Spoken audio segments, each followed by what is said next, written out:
Hey, Miss Marion here. We are doing Unit 5, Lesson 13. Go back to page 192. Read the I can statements. I can find the volume of a cylinder in mathematical and real-world situations. I know the formula of the volume of a cylinder. These are the two things we're going to be working on for today. Give yourself a sentence about how you feel about those two I can statements. Also give you your number. So 1, I don't remember.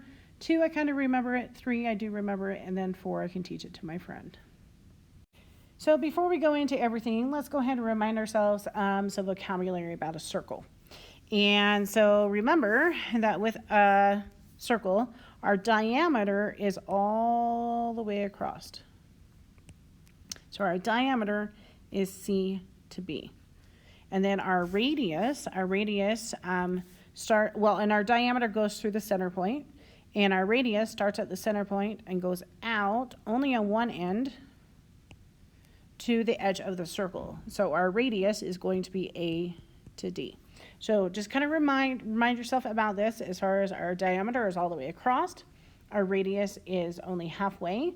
So if I had my, I'm trying to find my radius, and I was giving a diameter, remember it's going to be our diameter divided by 2 would be our radius. So keep this stuff in mind before we go ahead and go on to the next thing. All right, let's go ahead and turn to page 111. Here we have a circle. Point A, B, C, D are drawn, and then we also have segment BC. And we are answering the question, what is the area of a circle in square units? Select all that apply. So I am going to point out that A to B over here is 4, and remember what that is as far as like the diameter or the radius. And then go ahead, answer just number 1. And then we'll come back and talk about it, and then we'll go to number 2. So we're going to chunk it together. So go ahead and pause, answer those questions, and then come back to me. So let's go ahead and let's remember just a piece of information as far as how to go ahead and do this. I don't know if you remember, but we have our area of a circle is pi times radius squared. Okay, so let's kind of think about that. So pi times radius squared. So let's kind of work through this. Is A going to be an answer? So remember that if we were doing it and we were putting into our equation, our radius is actually 4. So we have it as pi times 4 squared. Well, what is 4 squared? That is 16 times pi. And then mathematicians like to put the numbers first and kind of the letters after, even though we know pi is a number, but we like to do it as 16 pi. So let's go ahead and let's go through all of these. And again, let's kind of go back to the 4 pi. Does 4 pi work as an answer for us? No, it does not. It has anything of this part over here. Now, does 8 work? Now, remember that 4 squared, it's not 4 times 2, it's 4 times 4, which is 16. So does pi 8 work? No, not really. Does 16 pi work? Well, we have 16 pi over here. Does 16 pi work? Oh, absolutely, it does. Okay. And then does pi times 4 squared? Well, we have pi times 4 squared up here. That is also one of the answers. It's not the whole answer that we like to have at the end, but yes, it is an answer. And then approximately 25. So let's go ahead, let's grab our calculator, and we are going to use 3.14. We're not going to use a pi button. We're going to do 3.14. So let's take 16, let's multiply it by 3.14, and it's 50.24. So is that approximately 25? No, that doesn't work either. Is it approximately 50? We got 50.25, approximate 50. Yeah, that is an answer. So this one will also be an answer. Okay. Now, since we've kind of gone through this, what happens if we kind of do it backwards? If the area of the circle is 49 square units, what is the radius? Okay, so remember what we have, area, that's pi times radius squared. Okay, let's figure out what the radius. So pause, enter that question, and then come back to me. So let's go ahead and let's look at it. So we have 49 pi is our area, and I know that the equation for the area is pi times radius squared. Okay, so I still have pi on both sides, and now I have radius squared. So really what I'm looking for is what number multiplied by itself makes 49. Oh, that number is 7. So our radius is going to be 7. Let's go ahead and turn to page 112 to 113. And it says, what is the volume for each of the figure in cubic units? Even if you aren't sure, make a reasonable guess. So remember, and we kind of haven't really talked about this, but the volume is always the area of the base times height. So we have to think about area of the base. We talked about the circle. Area of a circle is pi times radius squared. Area of a square, that's length times width. And yeah, so we kind of have enough information on that. So remember that it's area of the base. So I'm gonna write this out. Area of the base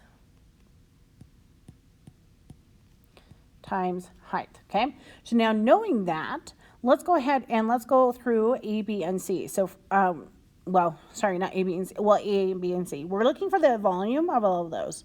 So we're looking, number 1 is a rectangular prism who has the base has an area of 16, whose height is 3. Figure B is a cylinder. The area of the base is 16 pi, height is 1. And then C is a cylinder also. Area of the base is 16 pi and a height of 3. So go ahead and figure out those volumes. So go ahead and answer those and then come back to me. All right, let's go ahead and talk about this. So number 1, we're looking at figure A, and it said that, so remember our volume is area of the base times height. It said the area of our base is 16, and then we're going to take that and we're going to multiply it by 3. Grab your calculator. So we're going to say 16 times 3. Oh, what is 16 times 3? That is 48. And we're going to say cubic units. Volume always has a cubic unit. So feet cubed, inches cubed, centimeters cubed. And so I think it's a 3-dimensional object. So it has the cubed, which is also 3. So a 3 unit kind of thing. Let's look at number 2. They say number 2, our areas. So again, we're looking for our volume, right? The area of the base for this one is 16 pi. And then they say our height is 1. And what we're going to do is we're just going to take 16 and we're going to multiply it by 1. And so we have 16 times 1 is 16, and then we also still have that pi. So 16 pi and then cubic units is our answer. If we want to multiply that out, we're going to use 3.14, not the pi button, but 3.14. And so it's going to be around 50.24. But right now, we're just going to do it as 16 pi. That is the mathematical way. A lot of mathematicians like to go ahead and do that. So we're going to kind of leave it in that format. Now let's look at number 4. Figure C, number 3, figure C. So they say again, we're looking for our volume, and they say our area of the base is 16, and we're going to multiply that by 3. So let's do 16 times 3. That is 48. And then we're going to leave pi on there. And then we're going to do cubic units. So remember, the volume of any type of object is the area of the base multiplied by its height. So one of the things we're going to talk about as far as finding the volume is we're going to be looking at cylinders. Turn to page 114.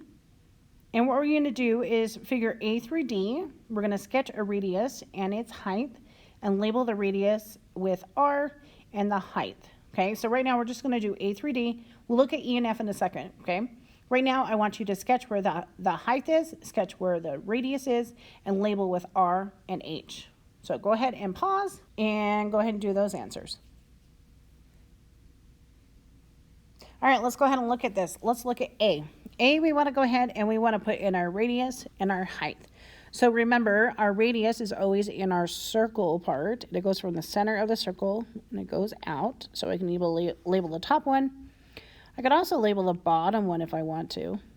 And then the side part is our height.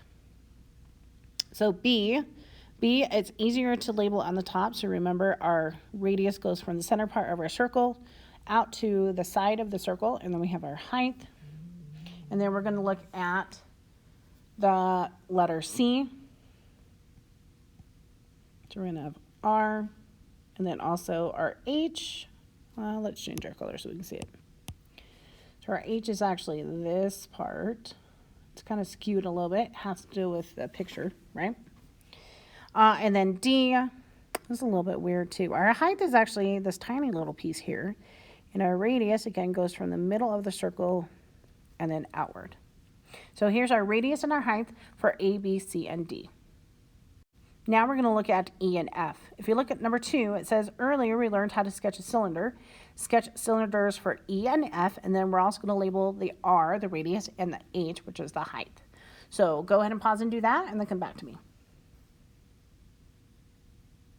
All right, so if we look at it, our cylinder part is this part of a truck, okay? And so we're going to go ahead and sketch that. So remember, we do have circles on the front, kind of go along, and then we have the end, right? And then our height is this part, and then our radius, again, goes from the middle of I'm going to kind of do it this way, goes from the middle of the circle out to the side of the circle. Let's look at F. I'm going to put that in a different color. That's a silo, actually, and so it kind of looks something like this. So our height is the up and down, and our radius is up on the top. I'm going to put that in black so we can see it. That's our radius. So here we went ahead and we sketched E and F. All right, so let's talk about a little bit more about a cylinder and its volume. So here we have a cylinder with a height of 4 and a diameter of 10 units. It says shade the cylinder's base, so let's pick out the base. And then what is the area of the cylinder's base? Express your answer in terms of pi. And then what is the volume of the whole entire cylinder? So remember, we have a diameter, so remember what that actually thinks about, okay? So go ahead and pause and then answer those questions and then come back to me. All right, let's go ahead and let's shade our base. Our base is the circle, okay? And then we have a diameter. Remember, diameter is all the way across. We need to figure out the radius. That goes from the middle point and then coming out. So remember, our radius is going to be our diameter divided by 2. So we're going to have 10 divided by 2. So our radius is going to be 5. So I'm going to label that. So remember, our circle is our base. We need to find the area of the base. Okay, that's a circle. Oh, yeah. Remember, its area is our pi multiplied by radius squared. So we're going to have pi. Our radius is 5 and then squared. And that's 5 times 5. Not 5 squared, but 5 times 2. It's 5 times 5. 5 times 5 is 25. And we like to put pi after it. So that's the area of our base. And then remember that we're going to go ahead and we want to find the volume of our cylinder. So our volume is area of our base multiplied by our height. We just found the area of the base is 25 pi. And then our height is 4. So let's go ahead and let's do 25 times 4. And what is 25 times 4? That is 100 pi. And right now, we're just going to leave it as 100 pi as our answer for our volume, and then 25 pi as our area of the circle. All right, let's look at page 115. Let's look at number 2. Number 2 says, a silo is a cylindrical container that is used on farms to hold large amounts of goods, such as grain. On a particular farm, a silo has a height of 18, a diameter of 6. Make a sketch of the silo and label its height and radius. And then so let's read that one more time. So we have a silo, it's on the farm. And what information is given to us? Well, they say that our height of the silo is 10 feet. Our diameter, is 6 feet. So they ask us to go ahead and make a sketch and label it. Let's do that part first. So let's label it with everything that we have. So pause, go ahead and do that, and then come back to me. All right, so we're going to go ahead and draw our silo. And then let's put black in here. So we have our radius. So we have a diameter of 6. So remember, our radius is our diameter divided by 2. So that is our 6 divided by 2, which is 3. So our radius is 3. And then they say our height is 18. Our height is the side part. So we have 18. So it says how many cubic feet of grain can the silo hold? Use 3.14 as an approximation for pi. So go ahead and pause for that. So remember, how much can it hold? That's really, you're looking for the volume. So go ahead and find the volume of this silo that we were looking at this time. So pause to answer that question and then come back to us. All right, so remember, our volume is the area of the base multiplied by height. Area of the base is the circle, right? So we have pi times radius squared. How about we actually put in the radius? Our radius is what? Oh yeah, that's 3. So we're going to have times 3 squared and then multiply by our height, which is 18. Let's go ahead and do 3 squared. 3 squared is 9. 9 times 18 is 162. Okay, so that is our volume. It does ask us to go ahead and do an approximation. And they want us to do 3.14 for our pi. Not the pi button, but 3.14. So we're going to say volume equals 162 times 3.14. So do 162 times 3.14 in your calculator. Press enter. And we're going to have 508.68. So it's going to be about 509 cubic feet. Or we can also write it as 509, so about 509 feet cubed.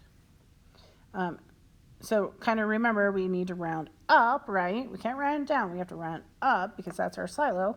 So we're going to either have this one written this way, or we're going to have it written like this. So today we're looking at the volume of a cylinder, and we're also looking at the information of it. So remember, the base of a cylinder is a circle. So area of a circle is pi times radius squared. And then we also have it multiplied by the height. And remember, the height is kind of like that side edge of the cylinder itself. So this is what our goal was for today, to go ahead and look at those kind of things. Go ahead and turn back to page 192 and read the I can statement. I can find the volume of a cylinder in a mathematical and real-world situations. We did that. And then I know the formula for a volume of a cylinder. And so go ahead and write yourself a sentence about what we did today. Give yourself a number. So 1, I'm still confused. 2, I kind of got it. 3, I did get it. And then 4, I can teach it to my friend.